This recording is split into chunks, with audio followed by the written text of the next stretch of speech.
निर्णय ले लिया गया है। लंबे समय से आउटसोर्स सेवा निगम पर मुहर नहीं लगी थी, लेकिन अभी हाल फिलहाल में कैबिनेट बैठक होती है और उसके बाद आउटसोर्स सेवा निगम पर मुहर लग जाती है, जिसके बाद कर्मचारियों के बीच में कहीं न कहीं खुशियों का माहौल होता है। लेकिन कुछ कर्मचारी ऐसे भी हैं जो इसका विरोध करते हुए नजर आते हैं। आपको बता दें कि कुछ कर्मचारियों का ये भी कहना है कि इसमें कोई भी बदलाव खास देखने को नहीं मिले।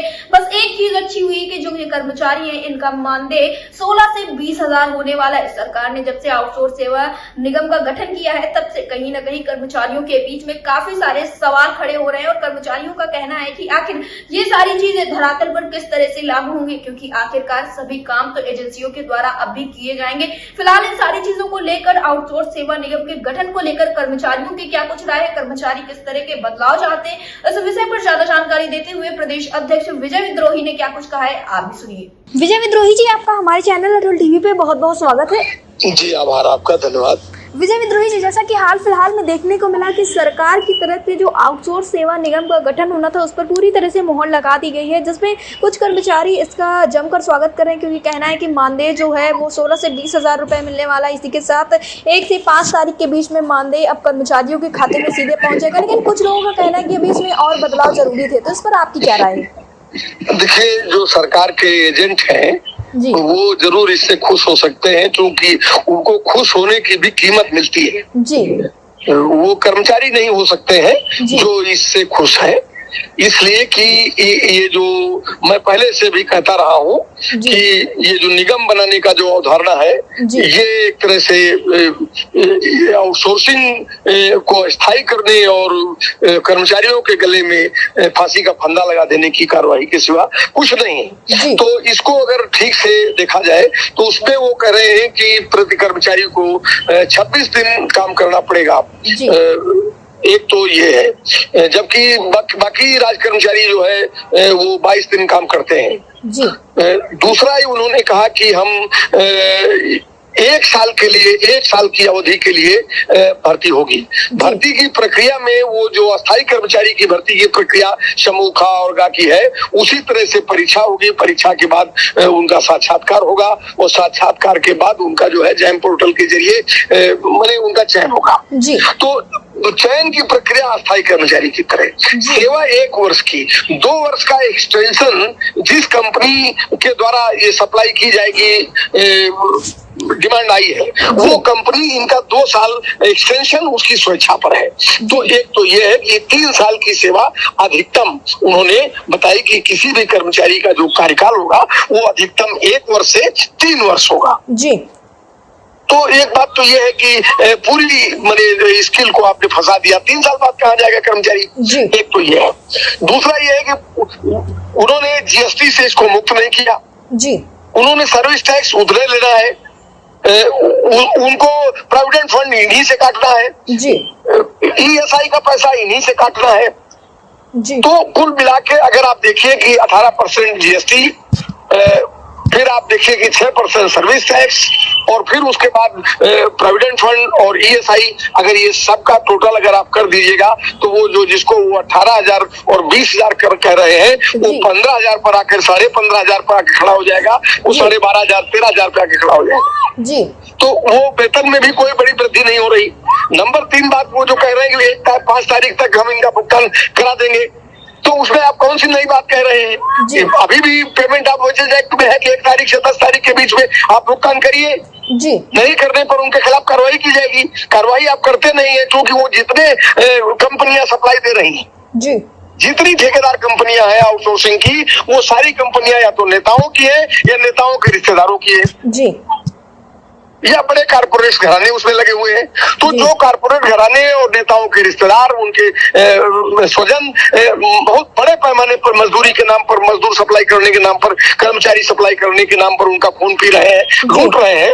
मैंने अभी तो आप जब ऑलरेडी एक कानून बना, अभी तो खत्म नहीं हो गया ना पेमेंट ऑफ वेजेस एक्ट। अभी मोदी की बनाई हुई 4 श्रम संहिताएं लागू नहीं हुई, तब तक पेमेंट ऑफ वेजेस एक्ट लागू रहेगा। तो जब पेमेंट ऑफ वेजेस एक्ट लागू है तो आप 5 तारीख को वेतन दिला देंगे, ये कौन सी नई बात आप कह रहे हैं जी। तो कुल मिलाकर के अगर देखिए तो ये जो पूरा सरकार का जो ये कवायद थी, वो कवायद दरअसल में आखिरी में एक्सपोज हो गई और उस एक्सपोजर ने पूरे 10 लाख लोगों को, जबकि सरकार ने जो 2022 और 23 का जो भर्ती का आंकड़ा जारी किया है, उस आंकड़े के हिसाब से इनकी कुल संख्या वो करीब 3,84,000 मानते हैं जी। जबकि ये उत्तर प्रदेश के अंदर 2024-25 में जो भर्तियां हुई, इन सबों को अगर मिला दिया जाए तो ये संख्या करीब 9 लाख है जी। और आगे उन्होंने कहा कि अस्थायी पदों के सापेक्ष भी हम भविष्य में आउटसोर्सिंग के जरिए भर्ती करेंगे जी। तो इसका मतलब है कि धीरे धीरे अस्थायी पदों को डिलीट करेंगे, आप खत्म करेंगे। चौथी बात उन्होंने इस बारे में ये कही, इन कर्मचारियों के लिए आपने कोई जगह नहीं छोड़ी कि जो अस्थायी कर्मचारियों की भर्तियां कभी होंगी भी तो इन कर्मचारियों को वरीयता मिलेगी, ऐसा भी आपने कहीं नहीं कहा जी। तो कुल मिला के एक अंधेरी ऐसी गली में ले जा करके श्रम के शोषण, उनकी मेधा प्रतिभा का एकदम सत्यानाश करके और लूट का एक ऐसा रास्ता खोल दिया है जहां जाकर के तमाम पढ़े लिखे नौजवान लड़के, अब आप करें MBBS डॉक्टर को हम 40,000 देंगे जी। असिस्टेंट प्रोफेसर को आप 25,000 देंगे, समूह का और खा वालों को आप 18,000 और 20,000 देंगे। मैंने MBBS 1.5 करोड़ लगा के उनका पढ़ के आया है और आप 40,000 में उसको नौकरी देंगे और वही आउटसोर्सिंग की नौकरी देंगे। सामाजिक सुरक्षा है नहीं है? तो बहुत खराब स्थिति है और सरकार का इससे ज्यादा कोई बेहयापन और मजदूरों के लिए इससे ज्यादा दुर्भाग्यपूर्ण कोई बात नहीं हो सकती है। और जो लोग मजदूर कर्मचारी इसको समझ रहे हैं वो कर्मचारी इसके खिलाफ निश्चित तौर से मोर्चा खोलेंगे और जिनको मुख्यमंत्री की जय जयकार करनी है, भाजपा की जय जयकार करनी है, संघ की जय जयकार करनी है, वो अपना रास्ता तय कर रहे हैं, वो सरकार से लाभान्वित है, वो करेंगे, उनको काम हुए वही करेंगे। और बाकी ये बात खुल गई है और मजदूरों ने, कर्मचारियों ने इसको ठीक से समझ लिया है। जी विजय विद्रोही जी, एक चीज और देखने को मिली, जब इस चीज का गठन हो रहा था, इस पर मोहर लगाई जा रही थी, तो उस दौरान सरकार की तरफ से एक बात और कही गई जिसमें ये कहा गया कि किसी भी प्रकार की अनियमितता पाए जाने पर सेवा से तुरंत मतलब जो सेवा है उसको तुरंत समाप्त कर दिया जाएगा। बताना भूल ही गया कि वो ये अधिकार भी दरअसल में जिस कंपनी को है वो किसी भी तरह का जो लॉ प्रोसेस है कि चार्जशीट देना, चार्जशीट के बाद डोमेस्टिक इंक्वायरी करना, घरेलू जांच बैठाना, घरेलू जांच के बाद जो है तब उसका विक्टिमाइजेशन करना, वो विक्टिमाइजेशन एक्चुअली एक प्रेशर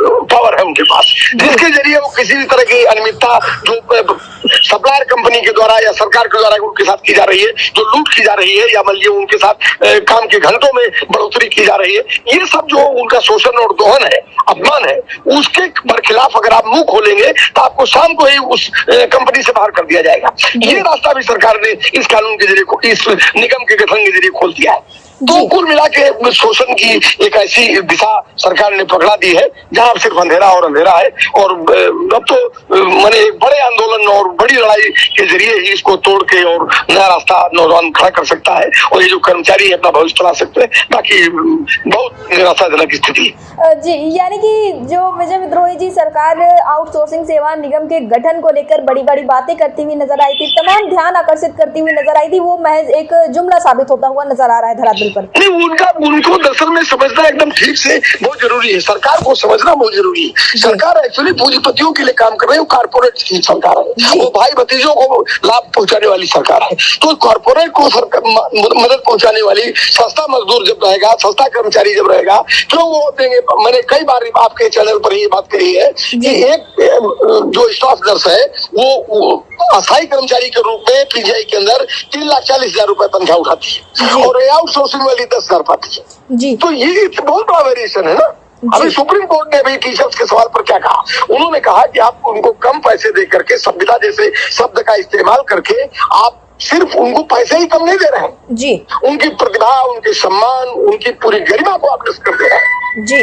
कि सुप्रीम कोर्ट ने भी एक हफ्ते पहले अपने जजमेंट में कहा जी। तो वो जजमेंट तो सब पे लागू होना, सबकी प्रतिभा, बच्चियां हमारी पढ़ के आई है, तमाम पैसा खर्च किया है, 15 लाख रुपए आप खर्च करके आते हैं, 10 लाख खर्च करते हैं तो स्टाफ नर्स बनती, एक जो है एनएम बनती है, एक फार्मासिस्ट 10 लाख रुपए खर्च करता है तब एक फार्मासिस्ट बनता है, एक बीएड करके लड़का आता है तो जाने कितनी पढ़ाई करके आता है, आंखें फोड़ता है।